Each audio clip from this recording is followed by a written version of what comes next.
안녕하세요. 자전거생활 최용석 기자입니다. 최근에 듀라이스 12단 신형이 출시됐죠. 울테그라도 동시에 출시된 상황인데 아직 물량이 많이 풀리지 않아서 실물을 좀 구경하기 어려운 상태죠. 하지만 많은 유튜버들께서 이미 시승도 진행하시기도 했고 대략의 기능 같은 부분도 많이 설명해 놓으신 상태라 많은 분들이 그런 정보는 벌써 접해 보셨을 것 같은데요. 대부분이 근데 영상이 좀 완성체 상태로 리뷰가 진행된 상태라서 오늘은 저는 각 파츠별로 외관을 세세하게 살펴보는 시간을 가져보도록 하겠습니다. 꼼꼼히 살펴보시면 업그레이드에 좀 도움이 되지 않을까 싶어요. 먼저 패키지가 아주 고급스럽죠. 이제 벌크 포장이 아닌 그룹셋 패키지인데요. 먼저 박스를 개봉해보면 아주 고급스럽게 포장된 모습이 보입니다. 먼저 각 파츠별로 워런티 카드가 들어있는 브로셔가 있고 두터운 트래싱지로 덮여있네요. 본격적으로 제품을 보면 레버와 브레이크 및 케이블이 좌우로 한 세트, 가운데는 앞, 뒤 드레일러, 스프라켓이 놓여져 있습니다. 맨 우측의 박스에는 배터리, 케이블, 블리딩 블록 등 소부품이 들어가 있고요. 근데 이게 어댑터는 별도로 없네요. 그냥 아무데나 꽂아서 충전해야 되는 건지. 크랭크는 별도의 박스에 준비되어 있습니다. 아무래도 부피가 있다 보니까요. 자, 이제 하나하나 차례대로 자세히 보시죠. 그 전에 시마노 신형 듀라이스 DI2에서 반무선이라는 재밌는 형태로 제품을 발표했는데, 신형의 변속 프로세스를 보면 완전 무선 방식으로 변한 레버에서 인풋된 신호를 뒷드레일러가 받아서 앞드레일러와 통신하는 스타일입니다. 뒷드레일러랑 앞드레일러 사이에 이제 배터리가 있고요. 변속에 있어서 레버는 그러면 완전 무선이 된 거고, 뒷드레일러 배터리, 앞드레일러는 서로 유선으로 연결된 반무선 타입이 된 거죠. 레버는 근데 유선 연결 옵션도 가능하다고는 하는데, 이게 시마노의 조심성이 좀 돋보이는 부분이긴 하지만 굳이 그럴 필요가 있나 싶고요. 그리고 레버에는 브레이크 케이블만 연결하면 되겠네요. 그게 편할 것 같고. 레버가 완전 무선이 되면서 중요한 건 이제 정션이 사라진 거죠. 정션이 좀 많이 불편했는데, 정션을 통해서 신호를 주고받기도 했고 그 배터리도 충전하고 다 했었는데, 이제 그게 사라지고 그 역할을 이제 뒷드레일러가 전부 담당하게 되었습니다. 그 정비 좀 해보셨다면 아시겠지만 정션이 진짜 짜증났었어요. 아주 환영할 만한 거죠. 예, 그 다음에 먼저 레버인데, 이번 듀라이스 레버가 호불호가 많았죠, 사진상으로. 하지만 그거 아시죠? 어차피 신형은 조금만 지나면 다 이뻐 보이는 거. 사실 저는 지금 실물도 보니까 지금부터 벌써 이뻐 보이네요.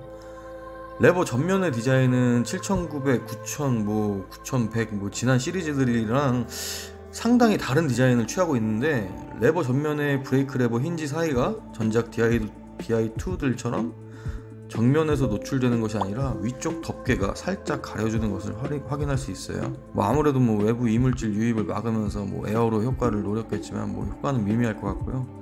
손으로 잡다 보니까 그립감은 향상된 게 확실하긴 하더라고요.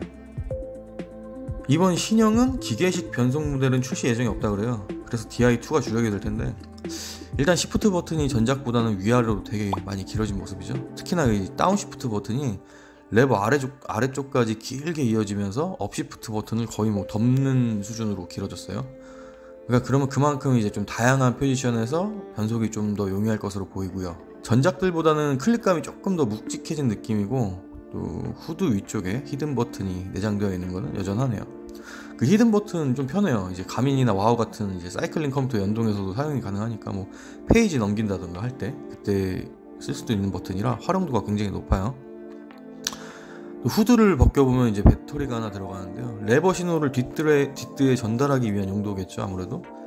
코인 배터리인데 한번 들어가면 한 2년 좀 안되게 쓴다고 하고요. 또 후드 아래쪽을 열면은 케이블 연결부가 보이고요. 클램프는 티타늄이라고 써있네요. 또 지금 영상에는 잘 안 보이지만 위쪽으로 블리딩 포트가 마련되어 있습니다. 블리딩은 전작이랑 동일하게 진행하시면 될 것 같습니다. 또 근데 이제 이게 림브레이크용이 같이 나오긴 나왔어요. 이번 신형에도 여전히 케이블로 구동하는 전통적인 방식인데 디자인이 전혀 신형 같지 않죠. 9100이랑 거의 흡사하네요. 아무래도 레버를 당겨서 케이블을 당기는 전통적인 지렛대 방식이다 보니까 제동할 때마다 케이블 헤드가 물리는 부분이 앞으로 나올 수밖에 없을 텐데요. 이번 신형에서 메인인 U1 모델을 보면은 그 디자인을 유지하면서 기계식 메커니즘을 적용하는 게 절대 불가능하게 생겼네요. 그래서 이런 거의 림브레이크 선호하는 분들 입장에서는 이제 복장 터지는 일이긴 하네요. 다음은 이제 앞드 뒷드인데 먼저 뒷드 보시죠. 스램 XS는 통신 주체가 이 뒷드인 거 알고 계신가요? 이번 새로운 듀라이스도 정션이 뒷드에 통합되면서 통신 주체가 뒷드가 되었습니다. 그 앞서 말씀드렸다시피 무선으로 설치된 레버에서 이 뒷드에 신호를 쏴주면 뒷드가 움직이거나 유선으로 연결된 앞드를 조작하는 방식이죠. 이번에는 반무선으로 변경됐음에도 변속 속도가 앞은 45%, 뒤는 58% 각각 향상됐다고 해요. 그래서 앞드는 변속에 걸리는 시간이 0.19초, 뒷드는 0.07초라고 하는데 DI2는 원래도 변속이 되게 빨랐어요. 근데 더 빨라진 거죠. 뒷드가 0.07초라고 하니 엄청나게 빠릅니다. 정션이 통합된 만큼 뒷드에는 이제 충전 포트가 마련되어 있네요. 그 안쪽으로는 LED 인디케이터가 있고 바깥쪽으로 몰리 버튼이 하나 있고 이제는 스프라켓 교체할 때마다 그 롱 케이지, 숏 케이지 구분이 없어서 하나의 큰 케이지로 장착되는 것도 되게 편리해진 겁니다. 스프라켓 교체할 때마다 좀 큰 스프라켓 쓰고 싶으면은 롱 케이지, 숏 케이지 뭐 구하러 장터 뒤지던 기억이 있으시면 아실 거예요. 앞드는 전작이랑 비교했을 때 크기가 작아진 게 확 띄죠, 눈에. 엄청 작아졌어요. 네, 사실 뭐 별로 설명할 게 없긴 한데 뭐 변속 속도가 빨라졌고 뭐 사실 한번 세팅 잘 해놓으면 전동 변속기에서 다시 만질 일이 잘 없는 게 앞드라서요. 일단은 뭐 작아졌으니까 무게도 경량이 됐고 에어로 효과도 미미하게 상승하지 않을까 싶네요. 이 스프라켓, 사실 우리가 이거 한 장 더 써보려고 12단에 목말랐던 거 아닙니까? 12장인 거는 잠깐 미루고 먼저 하이퍼글라이드라고 이제 시마노에서 미는 카세트 기술이 있어요. 그 원래 변속할 때는 페달링 토크를 살짝 줄이고 하는 게 좋잖아요. 근데 그냥 페달 이빠이 밟으면서 변속해도 칼변속 시켜준다 하는 게 하이퍼글라이드예요. 하지만 저는 체감이 잘 안 12단 되면서 중요한 거는 기존 11단 허브바디에 이 12단 스프라켓을 쓸 수 있다는 거죠. 그거 안 되면은 버려질 휠셋이 대체 몇 세트나 될까요? 다행히 시마노가 그런 걸 캐치를 잘 해갖고 이번에 하나의 휠셋으로 11단, 12단 혼용이 가능하고요. 사실 이번에 출시 직전까지는 가장 작은 코그가 10T로 나와서 기어비를 높일 거다 뭐 이런 루머가 있었는데 결국 가장 작은 코그는 11T로 전작들이랑 동일하게 유지가 됐네요. 대신 스탠다드 크랭크가 좀 커졌죠. 그건 이따 다시 보여드리고요. 규격은 11에서 30T, 11에서 34T 두 개가 있는데 34T면 동호인 수준에서 아주 편하게 탈 수 있고요. 그러니까 뭐 다시 말해서 넓은 코스 커버리지를 지녔다고 할 수 있는 거죠. 그리고 또 이 34T가 생기면서 컴팩트 크랭크, 그러니까 제일 작은 크랭크를 쓰면은 거기에 작은 체인링이 34T거든요. 그러면 1대1 기어비가 실현이 된 거죠, 시마노에서도. 네, 다음은 크랭크입니다. 사진상으로는 디자인이 좀 아쉽기도 했는데 역시나 이것도 실물로 보니까 아주 이뻐요. 여전히 4개의 스파이더 암을 채택하고 있고요. 크랭크 암이 오목한 게 묘하게 특이하고 아무래도 속이 빈 할로우텍 기술을 쓰면서 무게도 줄이거나 최소한 유지는 해야 될 거고 뭐 그런 이유로 보입니다. 종종 시마노는 왜 카본 크랭크 안 쓰냐 하는 분들이 계시긴 한데 시마노는 이게 최선이라고 이야기하는 것 같아요. 조심스럽고 신중한 시마노 특성상 카본이 조금이라도 하자의 여지가 있으면 피하는 것 같습니다.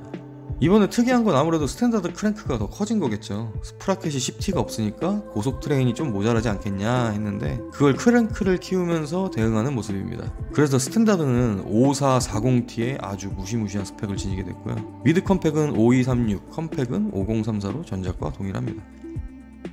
마지막으로 브레이크 캘리퍼를 한번 볼게요. 캘리퍼는 앞뒤 동일한 디자인으로 바꿔서 사용해도 상관없어요. 앞뒤를 저 아래 어댑터가 붙으면 앞이 되는 거고 안 붙은 게 뒤에요. 그리고 뭐 케이블 길이만 잘 조정하시면 쓰실 수 있고요. 이번에 브레이크도 좀 많이 신경 쓴 느낌인데 일단 중요한 게 패드 사이의 간격이 넓어졌다는 거예요. 한 10% 늘어났다고 하는데 디스크 타시는 분들은 그 소음 때문에 이제 약간씩 비틀리죠, 로터가. 그 소음 때문에 스트레스 많이 받으시는데 그 간격이 넓어졌으니까 아무래도 로터 간섭은 덜해졌겠고, 또 중요한 게 그 MTB 타시던 분들은 아실 텐데 시마노 브레이크에는 서브웨이브라는 기술이 있어요.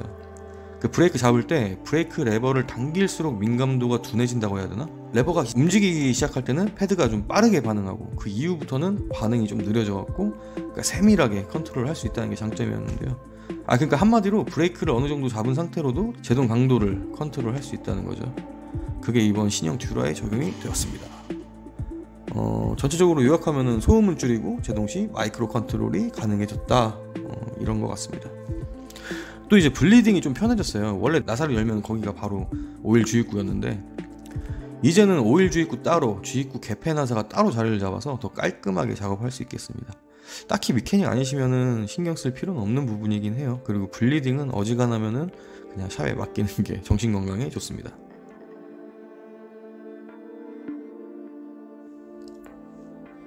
네, 여러분 어떻게 보셨나요? 상당히 뒷북이라서 민망하기도 한데 이렇게 파츠를 하나하나 뜯어보니까 여러가지 생각이 드네요. 지금 출시된 반무선 형태의 듀라이스를 보니까 반무선이라는 다소 애매할 수 있는 형태에서 보여줄 수 있는 최적의 형태와 기능을 담았다는 생각이 듭니다. 물론 스램이 갖고 있는 완전 무선의 특허가 걸림돌이었던 이유도 있었겠지만 그 틈을 아주 효과적으로 잘 파고든 것 같아요. 변속 속도의 변화, 충전 방식이나 배터리 수납, 정시원의 삭제 등 여러가지 변화가 있었는데 어떤 면은 좋기도 하지만 어떤 면은 여전히 불만스럽다는 등 갑론을박이 이어지는 상황입니다. 일단 이번 듀라이스 9200 시리즈의 경우는 아까 보셨겠지만 유압식과 기계식 레버의 디자인이 다른 것을 미뤄볼 때 시마노가 상당히 결단을 내린 것 같아요. 아무리 디스크 브레이크가 대세라고 해도 림 브레이크는 존속할 것이다 라는 예측이 많았는데 시마노가 앞서서 디스크 브레이크와 림 브레이크 사이에 벽을 세워버리는 듯한 모습이에요. 일단 출시된 형태를 봤을 때 이러면 누구라도 디스크 타고 싶지 림 브레이크 타고 싶겠어요? 그냥 만들어는 줄게, 근데 앞으로는 디스크에 몰빵할 거다 하면서 예고하는 느낌이에요. 물론 4년쯤 후에 나올 차기작을 확인해봐야겠지만요. 시마노는 앞으로 기계식 구동계에 더 이상 연구개발을 진행하지 않을 거라는 소문이 있는데요. 물론 생산은 지속하면서요. 시마노의 이런 행보는 개인적으로 긍정적인 방향으로 나아가지 않을까 하는 기대감이 듭니다. 저는 이번 새로운 9200 시리즈가 퍽이나 미래지향적이라는 느낌을 받았거든요. 여러분의 의견은 어떠신가요? 다양한 의견 댓글로 달아주세요. 영상은 여기서 마치겠습니다. 여기까지 자전거생활 최용석 기자였습니다. 감사합니다.